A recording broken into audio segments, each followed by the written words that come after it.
नमस्कार साथियों, भारत से जुड़ी इंटरनेशनल खबरों की इस सीरीज में आपका एक बार फिर से स्वागत है।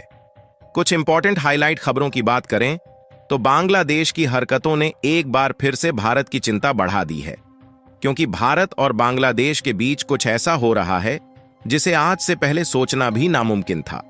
दरअसल हाल ही में खबर निकल कर आ रही है कि बांग्लादेश में बिगड़ते इन्हीं हालातों के बीच बांग्लादेश में कई आतंकी और कैदी जेल तोड़कर भाग चुके हैं।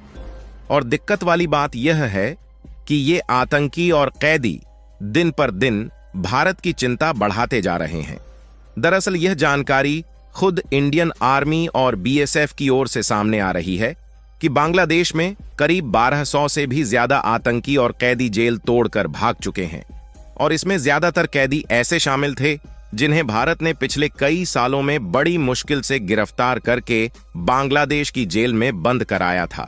यानी कि भारत की कई दशकों की मेहनत बांग्लादेश की कुछ गलतियों ने मिट्टी में मिला दिया है।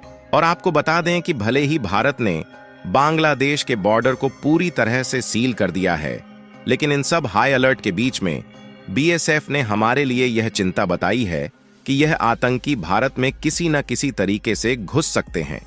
और इसके अलावा खबर निकल कर आ रही है कि भारत की जो कंपनियां बांग्लादेश में एस्टैब्लिश्ड है, उन पर संकट के बादल मंडराना फिर से शुरू हो चुके हैं, क्योंकि बांग्लादेश के हालात ठीक होने के नाम नहीं ले रहे हैं। लेकिन भारतीय कंपनियां छोटे स्टार्टअप से लेकर बड़े कॉरपोरेट घरानों तक फैली हुई हैं, जो कि एग्रीकल्चरल, आईटी, बैंकिंग, ऑटोमोबाइल और कई अन्य सेक्टर में काम करती हैं। और शुरुआत में बांग्लादेश की नई अंतरिम सरकार का जिस तरीके से भारत की कंपनियों के प्रति भेदभावपूर्ण रवैया देखने को मिल रहा है, इससे हालात ठीक होने पर भी इन भारतीय कंपनियों को लात मार कर बाहर निकाला जा सकता है। पूरी अपडेट क्या है इस वीडियो में समझते हैं, लेकिन आगे बढ़ने से पहले भारत की तरफ से इन चिंताओं को दूर करने की भरपूर कोशिश की जा रही है। उसके लिए वीडियो को एक लाइक करके चैनल को सब्सक्राइब जरूर कर लीजिए, क्योंकि यह आपके लिए 1 सेकंड का काम है, लेकिन इससे हमारी काफी बड़ी मदद होती है। देखिए, जब से बांग्लादेश में तख्ता पलट हुआ है, तब से भारत के लिए कई चिंताएं सामने आ चुकी हैं। पहली बात तो यह है कि भारत ने शेख हसीना को अपने देश में शरण दिए हुए 15 दिन से भी ज्यादा बीत रहे हैं, लेकिन अभी तक शेख हसीना भारत में ही टिकी हुई है और बांग्लादेश के माहौल अभी शांत नहीं हुए हैं। यहां तक कि हिंदुओं और अल्पसंख्यकों पर हो रहे अत्याचार कम होने की कोई खबर नहीं आ रही है। हालांकि मोहम्मद यूनुस ने भारत और यूनाइटेड नेशन के दबाव में आकर भारत के पक्ष में थोड़ा बहुत अपने फैसले लेने पर मजबूर हुए हैं, और मोहम्मद यूनुस जी पीएम नरेंद्र मोदी द्वारा कंडक्ट की गई ग्लोबल साउथ समिट में भी शामिल हुए थे। लेकिन इन सब के बावजूद भी अभी तक कोई ठोस और बड़ा कदम मोहम्मद यूनुस जी ने नहीं उठाया है। और इसी बीच एक ऐसी खबर निकल कर आ रही है जिसने भारत को हैरान करके रख दिया है। दरअसल यह रिपोर्ट द हिंदू की तरफ से आज निकल कर आ रही है, जिसमें साफ साफ बताया गया है, Bangladesh jail breaks a worry for India.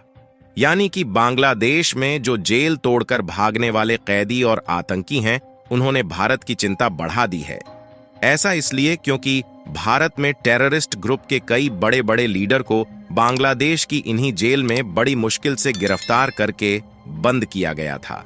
और भारत के लिए केवल यही एक चिंता बढ़ाने वाली बात नहीं है, बल्कि इसके अलावा आज यह खबर निकल कर आ रही है कि बांग्लादेश में जो भारत की कंपनियां हैं और उन्होंने अपनी पूंजी लगाई है, वह कंपनियां अब बड़े खतरे में जा चुकी हैं, क्योंकि ज्यादातर कंपनीज और फैक्ट्रीज तो बंद पड़ी है, और बाकी की कंपनियां कब तक बांग्लादेश के इन हालातों में टिक पाएगी, इस बात की कोई भी गारंटी नहीं है। क्योंकि अंतरिम सरकार की जिस तरीके से तेवर दिख रहे हैं, इससे भारतीय कंपनियों के प्रति भेदभावपूर्ण रवैया अपना सकती है। और जब भी भारत से जुड़ी इस तरीके की ग्लोबल न्यूज आती है, तो वह स्टॉक मार्केट को हमेशा अफेक्ट करती है। आप लोग जानते ही होंगे कि मार्केट के ऊपर जाने पर आप पैसे कमा सकते हैं, पर क्या आप जानते हैं कि मार्केट के नीचे जाने पर भी आप पैसे कमा सकते हैं? जी हां, ऑप्शन ट्रेडिंग के जरिए यह पॉसिबल है। और ऑप्शन ट्रेडिंग शुरू करने के लिए सबसे आसान ऐप है मार्केट वोल्फ। मार्केट वोल्फ एक सेबी रजिस्टर्ड ऐप है जहां आप केवल 999 रुपए से ट्रेड कर सकते हैं। और इनकी खासियत है कि ये आपको हर रोज फ्री ट्रेड रिकमेंडेशंस देते हैं, वो भी एक्सपर्ट एनालिस्ट्स के। चलिए मैं आपको दिखाता हूं इस ऐप को यूज कैसे करते हैं।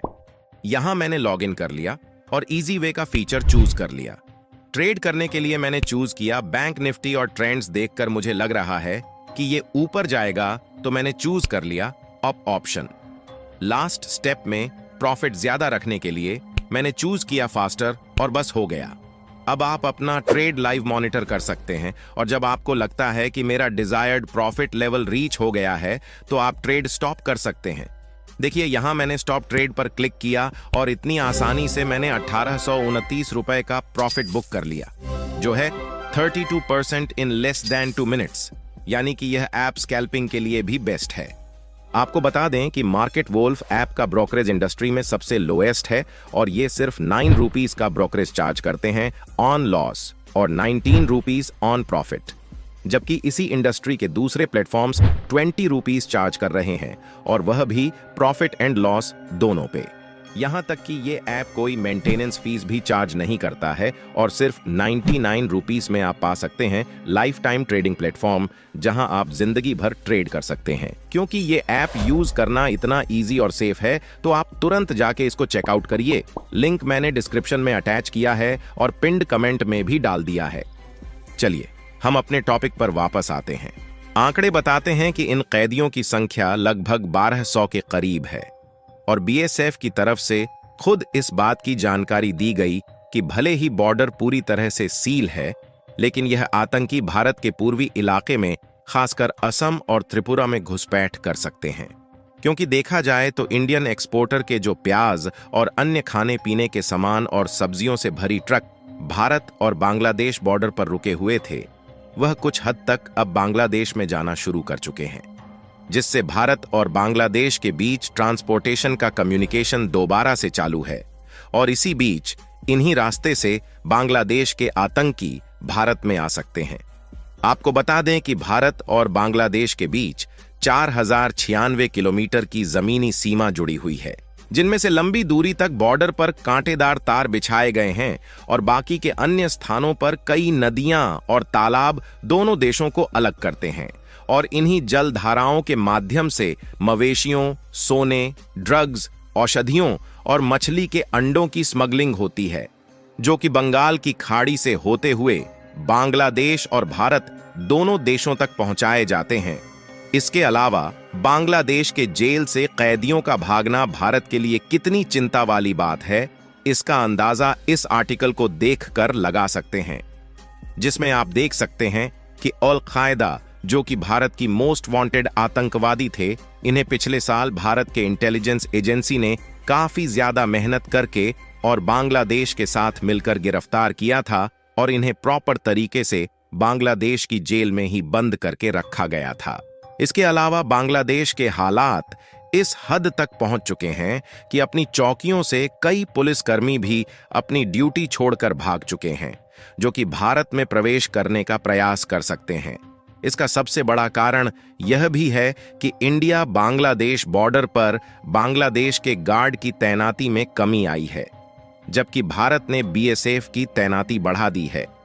भारत की बीएसएफ को यह भी संदेह है कि जेलों से भागे अपराधी और आतंकवादी भारत में अपने हथियारों के भंडार को बेचने की कोशिश कर सकते हैं, जो कि भारत के लिए हैरान करने वाली बात है। बाकी आप लोगों को क्या लगता है कि भारत बांग्लादेश की इन चुनौतियों को निपटा पाएगा या नहीं? अपनी राय कमेंट में जरूर बताएं। लेकिन जाने से पहले मार्केट वोल्फ ऐप को एक बार चेकआउट जरूर करें। मार्केट वोल्फ ऐप पर इस समय ओवर 2 मिलियन डाउनलोड है। हमने इसका लिंक डिस्क्रिप्शन और पिंड कमेंट में डाल दिया है, जहां से आप इसे डाउनलोड कर सकते हैं। और इस वीडियो को एक लाइक करके अपने मित्रों तक शेयर जरूर करें ताकि उन्हें भी जानकारी मिल सके। इसी तरह और भी नॉलेजेबल वीडियो देखने के लिए चैनल को सब्सक्राइब करके बेल आइकन को ऑल पर जरूर सेलेक्ट करें। जय श्री राम।